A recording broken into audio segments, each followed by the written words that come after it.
আসসালামু আলাইকুম ভিউয়ার্স, বাংলাদেশের সর্বশেষ আপডেট সংবাদে আপনাদের স্বাগত। জানিয়ে দেব আমাদের হাতে থাকা সর্বশেষ গুরুত্বপূর্ণ আপডেট। বাংলা সংবাদ, শামসুল হক টুকু, পলক ও সৈকতের 10 দিনের রিমান্ড মঞ্জুর। এরপর জানিয়ে দিব অন্তর্বর্তী সরকারে যুক্ত হচ্ছেন আরো 5 জন। এদিকে বাংলাদেশ ইস্যুতে ভারত সহ অন্য অংশীদারদের সঙ্গে যোগাযোগ রাখছে যুক্তরাষ্ট্র। এরপর জানিয়ে দেব শেখ হাসিনাকে গালি দেওয়ায় আপনাকে আয়না ঘরে রাখা হবে। সর্বশেষ জানিয়ে দেব এস আলম ও তার পরিবারের সদস্যদের ব্যাংক হিসাব তলব। শুনছিলেন সংবাদ শিরোনাম, এখন বিস্তারিত। তবে তার আগে অনুরোধ থাকবে ভিডিওটিতে একটি লাইক এবং কমেন্টস করে জানিয়ে দিন আজকের এই ভিডিও সম্পর্কে আপনার মূল্যবান মতামত। আর অবশ্যই এই ভিডিওটি আপনার ফেসবুক সোশ্যাল মিডিয়ায় শেয়ার দিয়ে ছড়িয়ে দিন আর জানিয়ে দিন আপনি কোন জেলা থেকে বা কোথা থেকে আমাদের সংবাদ শুনছেন এবং দেখছেন। অনুরোধ থাকবে আপনি যদি আমাদের এই চ্যানেলটিতে নতুন হয়ে থাকেন তাহলে অবশ্যই চ্যানেলটি সাবস্ক্রাইব করে পরবর্তী আপডেট সংবাদ পেতে চোখ রাখুন এবিসি বাংলা নিউজে।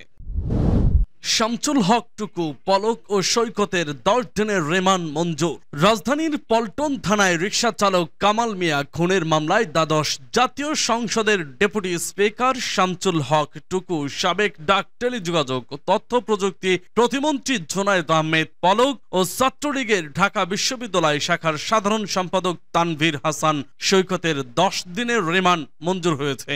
আজ বৃহস্পতিবার ঢাকার চিফ মেট্রোপলিটন ম্যাজিস্ট্রেট আদালত এই রিমান্ড মঞ্জুর করেন। এর আগে পল্টন থানার পুলিশ শামসুল হক টুকু, জোনায়েদ আহমেদ পলক ও তানভীর হাসান সৈকতকে আদালতে হাজির করে 10 দিনের রিমান্ড চেয়ে আবেদন করে। ঢাকা মহানগর পুলিশের জনসংযোগ বিভাগ গতকাল বুধবার রাতে এক খুদে বার্তায় শামসুল হক টুকু, পলক ও সৈকতকে গ্রেপ্তারের কথা জানায়। সেই বার্তায় বলা হয়, গোপন সংবাদের ভিত্তিতে ঢাকা মেট্রোপলিটন পুলিশের খিলখ্যাত থানাধীন নিকুঞ্জ আবাসিক এলাকা থেকে আত্মগোপনে থাকা অবস্থায় এই 3 জনকে গ্রেপ্তার করা হয়। পরে রাজধানীর পল্টন থানায় দায়ের করা একটি মামলায় তাদের গ্রেপ্তার করা হয়েছে। গতকাল সাবেক আইনমন্ত্রী আনিসুল হক ও সাবেক প্রধানমন্ত্রী শেখ হাসিনার বেসরকারি শিল্প ও বিনিয়োগ উপদেষ্টার সালমান এফ রহমানকে একটি মামলায় 10 দিনের রিমান্ডে নেওয়া হয়। তাদের বৈষম্য বিরোধী ছাত্র আন্দোলনের কর্মসূচি চলাকালে গত 16 জুলাই ঢাকা কলেজের সামনে সংঘর্ষে মোহাম্মদ শাহজাহান নামের এক হকার নিহতের ঘটনায় দায়ের করা হত্যা মামলায় গ্রেপ্তার দেখানো হয়েছে। অন্তর্বর্তী সরকারে যুক্ত হচ্ছেন আরো 5 জন। নোবেলজয়ী অর্থনীতিবিদ অধ্যাপক ডক্টর মোহাম্মদ ইউনূসের নেতৃত্বাধীন অন্তর্বর্তীকালীন সরকারের উপদেষ্টা পরিষদের আকার বাড়ানো হচ্ছে। নতুন করে শপথ নেবেন আরো 5 উপদেষ্টা। এ নিয়ে মোট উপদেষ্টার সংখ্যা দাঁড়াবে 22 জনে। বৃহস্পতিবার মন্ত্রী পরিষদ বিভাগ সূত্রে তথ্য জানা গেছে। বঙ্গভবন সূত্রে জানা গেছে, প্রধান উপদেষ্টা ডক্টর ইউনূস সহ 17 উপদেষ্টার শপথ নিয়ে দপ্তর পেলেও আগামীকাল আরো 5 জন বৃদ্ধি পেতে যাচ্ছে। তারা আগামীকাল শপথ নেবেন। গত 5ই আগস্ট বৈষম্য বিরোধী ছাত্র আন্দোলনের মুখে প্রধানমন্ত্রীর পদ থেকে পদত্যাগ করে দেশ ছাড়েন শেখ হাসিনা। এরপরই বিলুপ্ত হয় মন্ত্রিসভা। পরদিন ভেঙে দেওয়া হয় দ্বাদশ জাতীয় সংসদ। এরপর 8ই আগস্ট শপথ নেয় অন্তর্বর্তী সরকার। পরে 9ই আগস্ট শপথ নেওয়া প্রধান উপদেষ্টা এবং অন্য উপদেষ্টাদের দপ্তর বন্টন করে প্রজ্ঞাপন জারি করে মন্ত্রী পরিষদ বিভাগ। অন্তর্বর্তী সরকারের প্রধান উপদেষ্টা হয়েছেন ডক্টর মোহাম্মদ ইউনূস। উপদেষ্টা পরিষদে জায়গা পান 16 জন। বাংলাদেশ ইস্যুতে ভারত সহ অন্য অংশীদারদের সঙ্গে যোগাযোগ রাখছে যুক্তরাষ্ট্র। ছাত্র জনতার আন্দোলনের মুখে আওয়ামী লীগ সরকারের পতন ও শেখ হাসিনা দেশ ছেড়ে চলে যাওয়ার পর দেশের বর্তমান নিরাপত্তা পরিস্থিতি, মানবাধিকার এবং গণতন্ত্রপূর্ণ প্রতিষ্ঠার ইস্যু উঠে এসেছে যুক্তরাষ্ট্রের পররাষ্ট্র দপ্তরের ব্রিফিংয়ে। এ সময় দপ্তরের উপপ্রধান মুখপাত্র জানান, বাংলাদেশ ইস্যুতে ভারত ও অন্যান্য দেশের সঙ্গে যোগাযোগ রাখছে তার দেশ। গতকাল বুধবার নিয়মিত ওই ব্রিফিংয়ে উপপ্রধান মুখপাত্র বেদান্ত প্যাটেল বলেন, বাংলাদেশের সাম্প্রতিক ঘটনা প্রবাহ নিয়ে আলোচনা করতে আমরা আমাদের ভারতীয় অংশীদার ও ওই অঞ্চলের অন্যান্য দেশের সঙ্গে যোগাযোগ অব্যাহত রেখেছি। এই ইস্যুতে এখন আমি ব্যক্তিগত কূটনৈতিক আলোচনায় যাচ্ছি না, তবে আমরা বাংলাদেশে সহিংসতার অবসান, সেই সঙ্গে জবাবদিহি প্রতিষ্ঠা ও আইনের শাসনের প্রতি শ্রদ্ধা প্রদর্শনে চাপ অব্যাহত রাখতে চাই। ব্রিফিংয়ে একজন সাংবাদিক বলেন, সপ্তাহান্তে ভারতীয় বংশোদ্ভূত দুইজন মার্কিন কংগ্রেস সদস্য যুক্তরাষ্ট্রের পররাষ্ট্রমন্ত্রী অ্যান্টনি ব্লিংকেনের কাছে পাঠানো পৃথক চিঠিতে বাংলাদেশে হিন্দু সম্প্রদায়ের মানুষের জানমাল রক্ষায় হস্তক্ষেপ ও সহায়তা করার আহ্বান জানিয়েছেন। তিনি সেই চিঠি পেয়েছেন কিনা, এই ইস্যুতে কোনো পদক্ষেপ নিচ্ছেন কিনা জানতে চান ওই সাংবাদিক।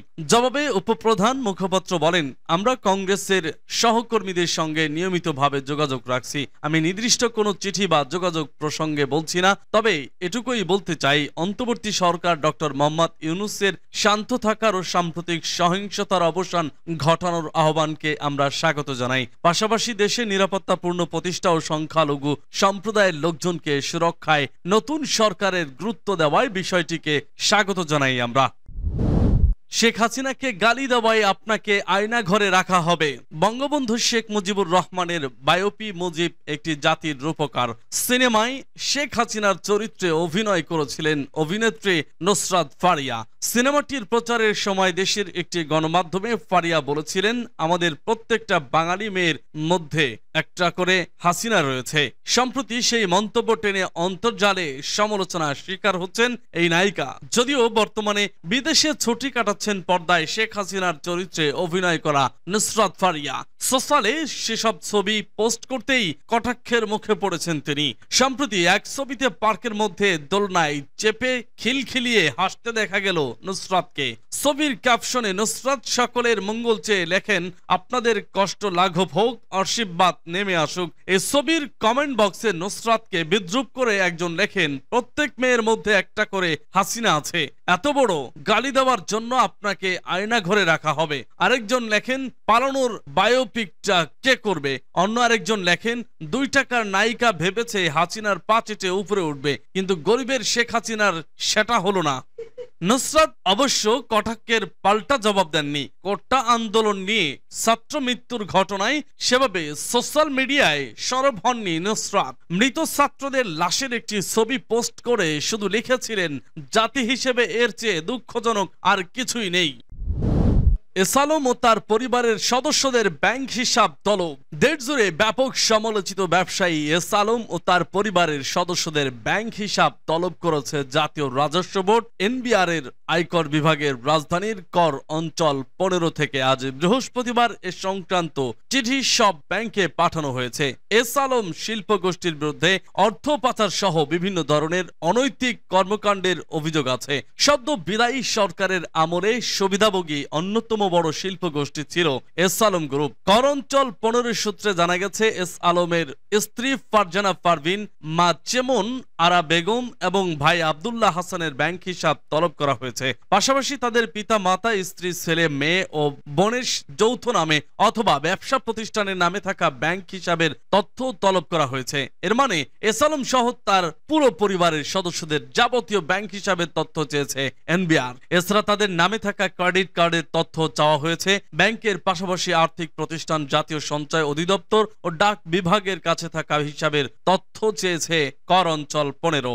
এস আলমের স্ত্রী ফারজানা পারভিন, ভাই আব্দুল্লাহ হাসান হলেন S Alam luxury chair coach service, S Alam cold rolled steel লিমিটেডের পরিচালক, আর এস আলমের মা Chemonara Begum S Alam luxury chair coach সার্ভিসের পরিচালক। এস আলম ও তার পরিবারের বিরুদ্ধে গত 1 দশকে ব্যাংক দখল, অর্থ পাচার সহ ক্ষমতার অপব্যবহারের নানা অভিযোগ রয়েছে।